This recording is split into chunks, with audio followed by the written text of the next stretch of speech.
నమస్కారం. ఘంటారావానికి స్వాగతం. ముందుగా ప్రధాన అంశాలు. విద్యుత్ అంశంలో న్యాయ విచారణ కోరిందే భారాస సభ్యులన్న సీఎం. సాయంత్రం విచారణ కమిషన్ కొత్త చైర్మన్ పేరు ప్రకటిస్తామని వెల్లడి. అవినీతి బయటపడుతుందనే భారాస నేతలు అడ్డుకుంటున్నారన్న సీఎం. విద్యుత్ కమిషన్ ముందు కేసీఆర్ ఎందుకు హాజరు కాలేదని ప్రశ్న.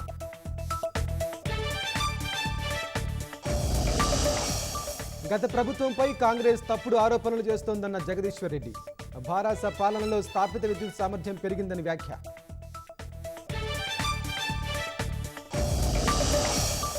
ఢిల్లీ రావుస్ కోచింగ్ సెంటర్ ప్రమాదంపై విచారణ వేగవంతం. మరో 5గురిని అరెస్టు చేసిన పోలీసులు.